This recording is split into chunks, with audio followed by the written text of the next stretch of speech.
చెప్పు మాట్లాಡೋ ఏడద్దు. Night 11 sir ಮಾಡ್ಕೊಂಡಿದ್ರೆ phone ಬಂತು.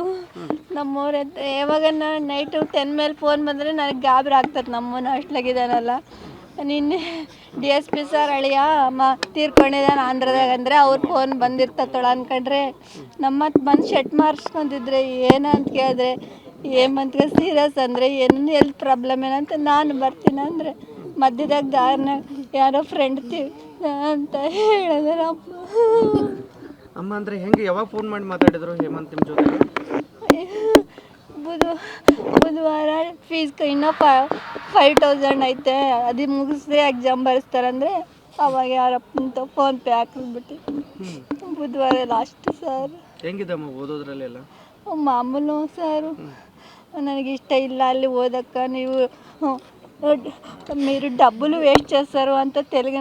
మీరు డబ్బులు వేస్ట్ చేస్తారమ్మా, హాస్టల్లోనే ఏం బాగాలేదు, ఫుడ్ బాగాలేదు, చదువుకున్నవంతా చెప్పరు, నాకు ఇష్టం లేదు చదువు, ఊర్లోనే ఉంటాను అంటే నీకేమి పని చేసేకి చేత కదప్పా, వద్దు చదువుకో మీ ఇష్టమమ్మా, నాకు ఈ చదువు ఇష్టం లేదు, నేను ఇంట్లోనే ఉంటాను, ఆంధ్రాలోనే చదువుతాను, హాస్టల్లో ఉండను అంటే వద్దప్ప తమ్ముడును కొట్లాడతారు అక్కడే ఉండు ಅಂತ ಹೇಳಿದ್ನಿ ಸರ್ ಅಷ್ಟೇ. ಈಗ ಈ ಘಟನೆ ಆಗಿದೆ, ಈ ಥರ 9ನಂತೆ ಮಗು ಹೊಡೆಯೋದಂದ್ರೆ ಸಾಮಾನ್ಯ ವಿಚಾರ ಅಲ್ಲ. ಏನು ಹೇಳ್ತೀರಮ್ಮ ಇದ್ರ ಬಗ್ಗೆ ಈ ಘಟನೆ? ಏನು ಹೇಳ್ಬೇಕು ಸರ್, ಇಂಥವು ನಾನು TV ನಲ್ಲೇ ನೋಡಿದ್ದೆ, ಇದೇ ಫಸ್ಟ್ ಟೈಮ್ ನನ್ನ ಮಗ ಎಷ್ಟು ಒಬ್ಬನೇ ಇಬ್ಬರು ಮಕ್ಕಳು ಸಣ್ಣ ಹುಡುಗಲ್ಲ ಇದೆ ಅವನು ಅಷ್ಟೇ. ಈಗ ಏನಾಗಬೇಕಂತ ಆಗ್ರಹ ಮಾಡ್ತೀರಮ್ಮ ಅಮ್ಮ? ಈಗ ಈ ಥರ ಘಟನೆಗಳಾಗಬಾರ್ದು 9ನಂತೆ ಅದು ಹೈಸ್ಕೂಲ್. ಏನು ಮಾಡಿ ಸರ್, ಇನ್ನು ಯಾರು ಹುಡುಗರು ಹಾಸ್ಟ್ಲಾಗ ಬೇಡ, ಎಷ್ಟನ್ನ ಓದಲಿ ಸಾಕು, ಅವ್ರ ತಕ್ಕೆ ಇರ್ಬೇಕಂದ. ನಿಮ್ಮ ಹೆಸರಮ್ಮ? ಸರಿತಾ. ನೈಟು 11:30ಗೆ ಸಾರ್ ಫೋನ್ ಮಾಡಿದ್ದಾರೆ, ಈಗ ಸೀರಿಯಸ್ ಆಗಿದೆ ಅಂದರೆ ನಾವು ಬಂದಿದ್ದ ತಕ್ಷಣ ಇಲ್ಲಿ ನಮ್ಗೆ ಗುರುತಾಗಿದೆ ಮರ್ಡರ್ ಆಗೈತೆ ಅಂತೇಳಿ. ಅದರಲ್ಲಿ ಅದು ಕತ್ತಿತಲ್ಲಿ ಏನೋ ದಾಳಿ ಮಾಡಿದ್ದಾನಂತ ನಮಗೆ ಸಾಬೀತಾಯಿತು ಅದನ್ನು ನೋಡಿದ ಮೇಲೆ. ಅಲ್ಲಿ ಆ ಕತ್ತಿ ಅವರು ಮಿಕ್ಕಿದ ಗಾಯಾಳ ಅವರು ಇಂಜೂರ್ಡ್ ಪರ್ಸನ್ಸ್ ಅದಾರ, ಅವ್ರನ್ನ ಕೇಳಿದಾಗ ಕತ್ತಿ ತಗೊಂಡು ದಾಳಿ చేసినాರ ಅಂತ ಅವ್ರು ಹೇಳಿದರು. ಅಂದರೆ ಚಾಕು ತೊಗೊಂಡು ಮಾಡಿ ಚಾಕು ಅವೆಲ್ಲ ಅಲ್ಲಿ ಹಾಸ್ಟೆಲ್ನಾಗ ಅವೆಲ್ಲ ಪ್ರೊವೈಡ್ ಇರಬಾರ್ದು. ಮತ್ತು ಈ ಮ್ಯಾನೇಜ್ಮೆಂಟು ನಿರ್ಲಕ್ಷ್ಯ ಧೋರಣೆ ಇದ್ದದಕ್ಕೆ ಈ ಅನಾಹುತ ಆಗೈತೆ ಅಂತ ನಾನು ಹೇಳ್ತಾ ಇದ್ದೀನಿ ನಿಮಗೆ ಎಲ್ಲರಿಗೆ. ಇಲ್ಲ ಸರ್, ಈಗ ಒಂದು ಪಾಪ ಏನೋ ಅಲ್ಲಿ ಎಲ್ಲ ಸೆಕ್ಯೂರ್ ಇರುತ್ತೆ ಅಂತೇಳಿ ಮಕ್ಕಳನ್ನ ಬಿಟ್ಟಿರ್ತೀವಿ. బట్ ಅವರು గాలికి తీసేసినారు. అది మొత్తం వాళ్ళు ఏం పట్టించుకోవడం లేదు. ಸರ್, ಈಗ ಒಂದೇನು ಗೊತ್ತಾ, ಆ ಹುಡುಗನ ಜೊತೆಗೆ ನಿನ್ನೆ ಸಾಯಂಕಾಲ ಗಲಾಟೆ ಆಯ್ತಾ? ನಿಮ್ಮ ಮಗ ದಿನ ಫೋನ್ ಮಾತಾಡಿದೆ ನಿಮ್ಮ ಜೊತೆಗೆ ಏನಾದರೂ? ಮೊನ್ನೆ ಮಾತಾಡಿದ್ದ. ಅವ್ರು ಯಾರ ತಲೆ ಗಲಾಟೆ ಇಲ್ಲ ಅಲ್ಲಿ. ಅಲ್ಲ ಸರ್, ನಿಮ್ಮ ಮಗ ಗಲಾಟೆ ಅಲ್ಲ, ಆ ಹುಡುಗ ಬೇರೆ ಹುಡುಗ ಗಲಾಟೆ ಮಾಡ್ಕೊಂಡಿದ್ದೀರಾ, ನಿಮ್ಮ ಗಮನಕ್ಕೆ ಬಂದಿತ್ತ? ಏನಿಲ್ಲ, ಅದೇನು ಮಾಡಿ ಮಾತಾಡಿದ್ದ ನಿಮ್ಮ ಮಗ ಮೊನ್ನೆ ಮಾಡಿದ್ದ. ಫೀಸ್ ಕಟ್ಟಬೇಕಂತೇಳಿ ಫ್ರೈಡೇ ಫೀಸ್ಗೆ ಒಂದು 5000 ಇದ್ದರೆ ಫೋನ್ಪೇದಾರ ಕಳಿಸಿವಿ ಅಷ್ಟೇ. ಇನ್ನು ಒಂದು ಡ್ಯಾಡಿ ಚೆನ್ನಾಗಿದ್ದೀನಿ ಡ್ಯಾಡಿ ಅಂತ ಹೇಳಿದ ಅಷ್ಟೇ. ಸ್ಕೂಲಲ್ಲಿ ಫೋನ್ ಅಲೌಡ್ ಇತ್ತ ಸರ್? ಅಂದರೆ ಅವರು ಫೀಸ್ ಕಟ್ಟಾಕ ಅವರು ಸ್ಕೂಲ್ ಮ್ಯಾನೇಜ್ಮೆಂಟ್ ಅಲ್ಲ ಮಾಮೂಲಾಗಿ ಹುಡುಗ ಇಲ್ಲ. ಸರ್, ಈಗ ಈ ಥರ ಹುಡುಗ ಏಕೈಕೆ ಅಟ್ಯಾಕ್ ಮಾಡ್ಬೇಕಂದ್ರೆ ಅವನು ಒಂಥರ ಏನು ಮಾನಸಿಕವಾಗಿ ಏನಾದರೂ ಇರ್ಬೋದು ಅನಿಸ್ತದ. ಇಲ್ಲಾಂದರೆ ನನ್ನ ಡ್ರಗ್ಸು ನನಗೆ ಅದಕ್ಕೆ ಡೌಟ್ ಐತೆ, ಏನೋ ನಾವು ಬಂದಿರ್ಬೋದು ಅಂತ ಅನಿಸ್ತದೆ. ಅವನು ಪೂರ್ತಿ ಫೇಲ್ಯೂರ್, ಯಜಮಾನ ಫೇಲ್ಯೂರ್ ಅಂಡ್ ಮ್ಯಾನೇಜ್ಮೆಂಟ್ ಫೇಲ್ಯೂರು. ಯಾಕಂದ್ರೆ 9th ಮಕ್ಕಳು ಆ ಜೊತೆಗೆ 8 ಜನರನ್ನ ಹೊಡೆಯುವಷ್ಟು ಮಟ್ಟಿಗೆ ಬಂತಂದ್ರೆ ಮತ್ತೆ ಎಷ್ಟಿರ್ಬೋದು ನೀವೇ ಅರ್ಥ ಮಾಡ್ಕ್ಯಾರಿ. ಹೊಡಿರ್ಬೋದು, ಇಲ್ಲಿದ್ರೆ ಯಾರನ್ನ ಬ್ಯಾರಲ್ಲಿದ್ದ ಹೊರಗಲ್ಲಿದ್ದ ಡೌಟ್ ಐತೆ. ಈಗ ಇದ್ರ ಮೇಲೆ ನಿಮಗೆ ಕಾಲೇಜ್ ಆಡಳಿತ ಮಂಡಳಿ ಮೇಲೆ ಏನು ಅನುಮಾನ ಇದೆ ಈಗ ನಿಮಗೆ? ಅವ್ರ ಮೇಲೆ ಅನುಮಾನ ಅಂತಲ್ಲ, ಅವರು ದಾರಿ ಬಗಲಿಗೆ ತೋರಿಸ್ಬಿಟ್ಟಾರೆ. ಅದನ್ನು ಏನು ಮಾಡಲಿಲ್ಲ. ಅವ್ರನ್ನ ಯಾರನ್ನ ಏನು ಮಾಡಬೇಕು, ಇದು ಅಡ್ಮಿನಿಸ್ಟ್ರೇಟರ್ ಇಡಬೇಕು, ಅವ್ರು ಕೇರ್ ಟೇಕರ್ನ ಇಡಬೇಕು, ಅವ್ರನ್ನ ಇಟ್ಟಿಲ್ಲ. ಒಕ್ಕ ಲೇಡಿ ಇಟ್ಟಾರ, ಏನು ನೋಡ್ಕೊಂತಾರ. ಹುಡುಗರು ಏನು ಮಾಡ್ತಾರ, ಏನು ಇವ್ರ ಜಂಗ ಐತ ಎಲ್ಲ ಅವ್ರು ತಗೋಬೇಕು. ತಗೊಂಡಿಲ್ಲ, ಅವರು ಗಮನಕ್ಕೆ ತಗೊಂಡಿಲ್ಲ, ಏನು ಮಾಡಿಲ್ಲ. ಎಷ್ಟು ವರ್ಷ ಆಯ್ತು ಸರ್ ನಿಮ್ಮ ಮಗನ ಬಿಟ್ಟಾಗಿ? ఇది 4th ఇయర్ రన్నింగ్. 6th నుంచి ఉన్నారండి. 9th year 9th standard 6th standard ಬಂದು. ಸರ್, ಹಿಂದೆ ಯಾವಾಗ ಗಲಾಟೆ ಏನಾಗಿದೆ? ಯಾವಾಗ ಆಗಿಲ್ಲ. ಈಗೇನು ಇದ್ರ ಬಗ್ಗೆ ನೀವು ಏನು ಪೊಲೀಸ್ ಸ್ಟೇಷನ್ ಕೇಸ್ ಮಾಡಿದ್ರಾ? ಕೇಸ್ ಮಾಡಿದ್ವಿ. ಏನಂತ ಕೇಸ್ ಕೊಟ್ಟಿದ್ರಿ? ಅವನು ಕೊಲೆ ಮಾಡಿದ್ದಾನಂತೇಳಿ. ಹುಡುಗ ಎಂತ ಸಿಕ್ಕಿಲ್ಲ, ಅವ್ನು ನೋಡೋಗೇನ. ಅವ್ನು ಭರತ್ ಅಂತ ಇಲ್ಲಿ ಗೋನೆಹಾಳು, ಬಳ್ಳಾರಿ ಬಗಲಿಗೆ ಗೋನೆಹಾಳು ಹುಡುಗ, ಅವನೇ ಮಾಡಿದ್ದಾನಂತ. ಮಿಕ್ಕಿದ್ದವ್ರು ಗಾಯ ಇದು ಅವ್ರು ಇಂಜೂರ್ಡ್ ಪರ್ಸನ್ ಹುಡುಗರು ಅದಲ್ಲ ಅವರೆಲ್ಲ ಹೇಳ್ಯಾರ. ಸರ್, ನೀವು ಅಲ್ಲಿ ಹೋಗಿದ್ರಿ, ಹೋದಾಗ ಬೇರೆ ಮಕ್ಕಳು ಏನಾಯ್ತು ಅಂತ ಕೇಳಿದಾಗ ಏನು ಹೇಳಿದ್ರಿ ಸರ್ ನಿಮ್ಗೆ ಅಲ್ಲಿ? ಏನು ಯಾವ ಕಾರಣಕ್ಕಾಗೈತೆ ಅಂತ ಏನಾದ್ರು ಹೇಳಿದ್ರು? అది ಹೇಳಲಿಲ್ಲ ఇన్న అంకుల్ వచ్చినాడు వాడు కొట్టినాడు అంకుల్ మమ్మల్ని అందరిని కొట్టినాడు దెబ్బలు తగిలినాయి మేమంతా మమ్మల్ని ಅವ್ರು ಹೇಳ್ದು ಹಂಗೆ ಅವರು ದೆಬ್ಬ ತಗಿಲ್ಬಿಟ್ಟ ಎಲ್ಲ ಅವ್ನು ಬಡ್ದ್ಬಿಟ್ಟು ಎಲ್ಲರೂ ನೈಚ ಪಟ್ಟಂಗೆ ಬಡ್ದ ಅವ್ನು ತಡೆಯಕ್ಕೆ ಯಾರು ಹೋಗಿಲ್ಲ ಸರ್ ಮಕ್ಕಂಡಿದ್ದಾಗ ನಡೆದಿದೆ ಘಟನೆ. ಆ ಮೇಡಮು ಮೇಲೆ ಇದ್ದಾರೆ, ಅವ್ರು ಬಂದಾರ ಕೆಳಗ, ಇವರು ಕಿರ್ಚಾಡಿದ್ ನೋಡ್ಕೊಂಡು ಬಂದ್ರೆ ಆಮೇಲೆ ಮೇಲಾಗ ಅಟ್ಯಾಕ್ ಮಾಡಿಬಿಟ್ಟಾನ. ಹೆಂಗೆ ಎಸ್ಕೇಪ್ ಸರ್? ದೊಡ್ಡ ಕಾಂಪೌಂಡ್ ಇರುತ್ತೆ, ಅವ್ರು ಎಸ್ಕೇಪ್ ಹೆಂಗೆ ಅದ? ಅಲ್ಲಿ ಅವನು ಸೆಕ್ಯೂರಿಟಿ ಗಾರ್ಡ್ನಾಗ ಹೊಡೆದು ಹೋಗ್ಬಿಟ್ಟಾನ, ಹೊಡೆದಾನಂತ ಅವ್ರು ಹೇಳ್ತಾ ಇದ್ದಾರೆ. ಸರ್ ಈಗ ನಿಮ್ಗೆ ಒಟ್ಟಾರೆಯಾಗಿ ಇದ್ರ ಮೇಲೆ ಏನು ಅನುಮಾನ ಇರೋದು? ಒಂದು ಡ್ರಗ್ಸ್ ಸರ್ ಏನು ಇರ್ಬೋದಂತ ಅನ್ಸೋದು. ಅಷ್ಟು ಮಾನಸಿಕವಾಗಿ ಅಷ್ಟು ಇದು ಒಂದು ಅದ್ರ ಅಂತಾರ ನೋಡು, ಅಷ್ಟು ಮಂದಿನ ಬಡಬೇಕಂದ್ರೆ ಅದೇನೋ ಇರ್ಬೋದು. ಧೈರ್ಯ ಇಲ್ಲಿಂದ ಬರುತ್ತೆ ಮತ್ತು ಅದೇ ಒಬ್ಬರನ್ನ ಬಡ್ದಾನಂದ್ರೆ ಏನೋ ಇರ್ತದೆ, ಏನೋ ಕಕ್ಷ ಇರ್ಬೋದು ಅಂತ ಅನ್ಬೋದು. 9 ಮೆಂಬರ್ಸ್ನ ಅವನು ಅಟ್ಯಾಕ್ ಮಾಡಿದ್ದಾನಂದರೆ ವಿಚಕ್ಷಣ ರಹಿತವಾಗಿ ಏನೋ ತಗೊಂಡಿರ್ಬೋದನ್ನ ಅನಿಸುತ್ತೆ ನನಗಾದರೆ. ನಿಮ್ಮ ಹೆಸರು ಸರ್? ಲಕ್ಷ್ಮೀಕಾಂತ್, ಅಡ್ವೊಕೇಟು, ಆಲೂರು.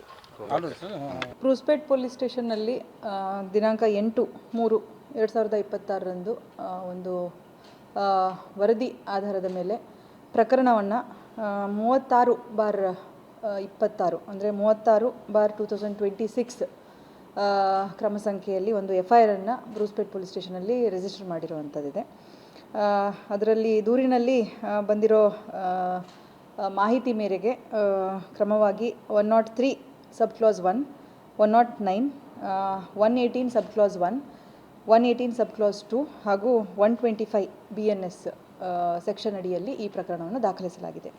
ಈ ದೂರಿನ ಸಾರಾಂಶ ಏನಂತಂದರೆ, ದಿನಾಂಕ 7/3/2026 ಒಂದು ನಗರದಲ್ಲಿ, ಬಳ್ಳಾರಿ ನಗರದಲ್ಲಿ ತಾಳೂರು ರೋಡಲ್ಲಿರುವಂತಹ ಒಂದು ಖಾಸಗಿ ವಿದ್ಯಾಸಂಸ್ಥೆಯ ಹಾಸ್ಟೆಲ್ನಲ್ಲಿ ಇದ್ದಂತಹ ಮಕ್ಕಳಿಗೆ, students of different age group 10, 12 ಹಾಗೂ 15 ವರ್ಷ ವಯಸ್ಸಿನ 9 ಮಕ್ಕಳು ಹಾಸ್ಟೆಲ್ನಲ್ಲಿ ಇದ್ದಂಥ ಸಂದರ್ಭದಲ್ಲಿ ಅವರಲ್ಲೇ ಒಬ್ಬನಾಗಿರುವಂತಹ ಒಂದು ಮಗು 15 ವರ್ಷ ವಯಸ್ಸು, ಇವನು ಕಾನೂನಿನ ಸಂಘರ್ಷಕ್ಕೆ ಒಳಗಾಗಿರುವಂತಹ ಒಂದು ಅವರ ಸಹಪಾಠಿ, ಇವನು ಏಕಾಏಕಿ ಅವರ ಮೇಲೆ ಹಲ್ಲೆ ನಡೆಸಿ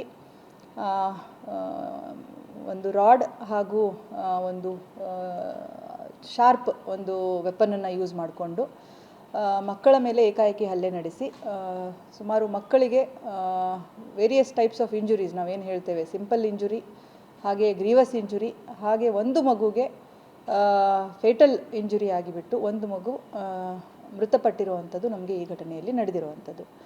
ಸೊ ಈ ಸಂದರ್ಭದಲ್ಲಿ ಮಕ್ಕಳು ಹಾಸ್ಟೆಲಲ್ಲಿ ಇದ್ದಂಥ ಸಂದರ್ಭದಲ್ಲಿ ಒಬ್ಬರು ವಾರ್ಡನ್ ಕೂಡ ಅಲ್ಲೇ ಇದ್ದಂಥವರು, 8 ಜನ ಟೋಟಲ್, 7 ಜನ ಮಕ್ಕಳು, ಒಬ್ಬರು ವಾರ್ಡನ್, ಇವರು ಆ ಸಂದರ್ಭದಲ್ಲಿ ಇದ್ದು ಇಂಜೂರ್ ಆಗಿರುವಂಥವರು. ಅದರಲ್ಲಿ ಒಂದು ಹೆಣ್ಣು ಮಗು ಕೂಡ ಇರುವಂಥದ್ದು, ಅವರ ಸಹಪಾಠಿ.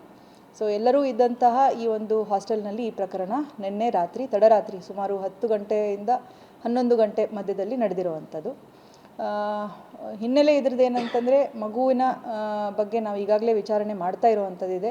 ಯಾರು ಈ ಅಸಾಲ್ಟ್ ಮಾಡಿರುವಂಥ ಮಗು ಈಗಾಗಲೇ ಅಟ್ ಲಾರ್ಜ್ ಇದ್ದಾನೆ, ಅವನು ಕಣ್ತಪ್ಪಿಸಿಕೊಂಡಿದ್ದಾನೆ.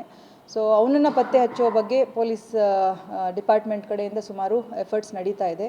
ಈ ನಿಟ್ಟಿನಲ್ಲಿ ನಾವು ಒಂದು 5 ಇನ್ಸ್ಪೆಕ್ಟರ್ಸನ್ನು ಹಾಗೂ 2 ಸಬ್ ಇನ್ಸ್ಪೆಕ್ಟರ್ಸನ್ನು ಒಳಗೊಂಡಂತೆ ಟೀಮ್ಸನ್ನು ಮಾಡಿಬಿಟ್ಟು ಟೆಕ್ನಿಕಲಿ ಅನಲೈಸ್ ಮಾಡುವಂಥದ್ದು. ಮೇನ್ಲಿ CCTV ಫುಟೇಜನ್ನು ನಾವು ಆಲ್ ಓವರ್ ಸಿಟಿ ಅವನ ಮೂವ್ಮೆಂಟ್ ಯಾವ ಕಡೆ ಆಗಿದೆ ಅನ್ನೋದನ್ನು ಪರಿಶೀಲನೆ ಮಾಡಲಿಕ್ಕೆ ಟೀಮ್ಸನ್ನು ಮಾಡಿದ್ದೇವೆ. ಹಾಗೆ ಪ್ರಾಮಿನೆಂಟ್ ರೋಡ್ಸ್ ಅವ್ನು ಮೂವ್ ಆಗ್ತಾ ಇರುವಂಥದ್ದು ಎಲ್ಲಿದೆ CCTV ಇನ್ಫಾರ್ಮೇಷನ್ ಪ್ರಕಾರ ಅದನ್ನು ಪತ್ತೆ ಹಚ್ಚೋದಕ್ಕೆ ಅವನ ಚೆಹರೆ ಈಗಾಗಲೇ ನಮ್ಮ ಜೊತೆ ಇರೋದ್ರಿಂದ ಈ ಟೀಮ್ಸ್ ಕೂಡ ಆನ್ ಗ್ರೌಂಡ್ ವರ್ಕ್ ಮಾಡ್ತಾ ಇರುವಂಥದ್ದಿದೆ.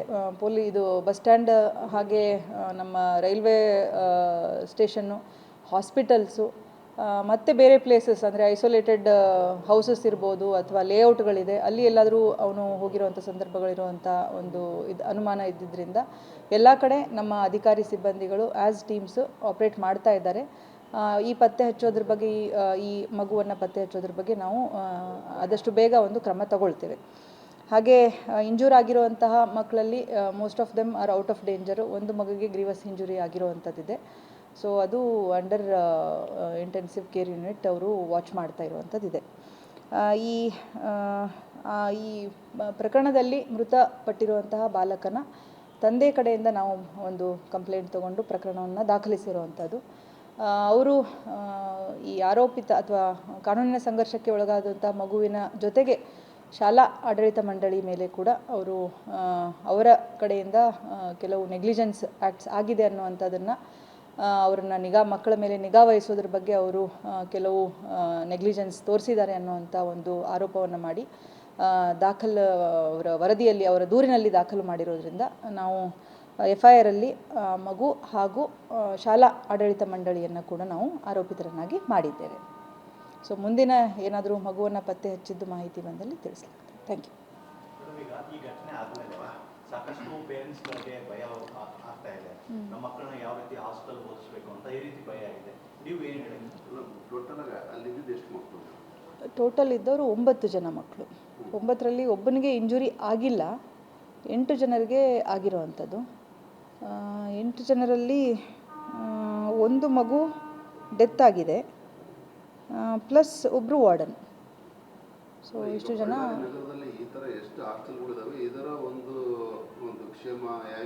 ಈಗ ನಾವೇನು ಮಾಡ್ತೇವೆ ಅಂತಂದರೆ FIR ಅಲ್ಲಿ ಆಡಳಿತ ಮಂಡಳಿ ಬಗ್ಗೆ ಬಂದಿದ್ದು, ನಾನು ಕೂಡ ಇವತ್ತು ಘಟನಾ ಸ್ಥಳವನ್ನು ವಿಸಿಟ್ ಮಾಡಿರುವಂಥದ್ದಿದೆ.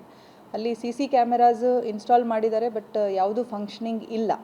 ಹಾಗೆ ವಾರ್ಡನನ್ನು ನೇಮಕ ಮಾಡಿರುವಂಥದ್ರ ಬಗ್ಗೆ ಕೆಲವು ನಮಗೆ ಕೂಡ ಅದರಲ್ಲಿ ಪರಿಶೀಲನೆ ಮಾಡಲಿಕ್ಕೆ ಇರುವಂಥದ್ದು.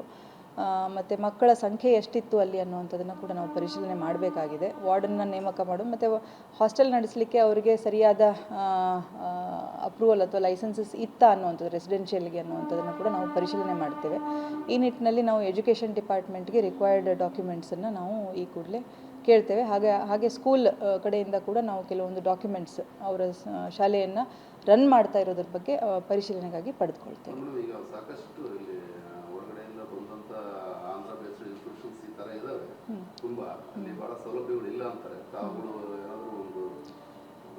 ಈಗ ಎಜುಕೇಷನ್ ಇನ್ಸ್ಟಿಟ್ಯೂಷನ್ಸು ಡೈರೆಕ್ಟ್ಲಿ ನಮ್ಮ ಅಂಡರ್ ಅಂತೂ ಬರೋದಿಲ್ಲ, ಬಟ್ ಇದರಲ್ಲಿ ಈ ಪರ್ಟಿಕ್ಯುಲರ್ ಕೇಸಲ್ಲಿ ಇರುವಂಥ ಎಜುಕೇಷನಲ್ ಇನ್ಸ್ಟಿಟ್ಯೂಷನ್ನಲ್ಲಿ ಏನು ನಮಗೆ ಸಮಸ್ಯೆಗಳು ಕಂಡು ಬಂದಿದೆ ಮಕ್ಕಳ ಸೇಫ್ಟಿ ಸೆಕ್ಯೂರಿಟಿ ಬಗ್ಗೆ, ಅದನ್ನು ನಾವು ಬೇಸ್ಡ್ ಆನ್ ದಿಸ್ FIR ಅದರ ಬೇಸಿಸ್ ಮೇಲೆ ಒಂದು ವರದಿಯನ್ನು ಕನ್ಸರ್ನ್ ಡಿಪಾರ್ಟ್ಮೆಂಟ್ಗೆ ನಾವು ಕಳಿಸ್ಕೊಡ್ತೇವೆ. Thank you.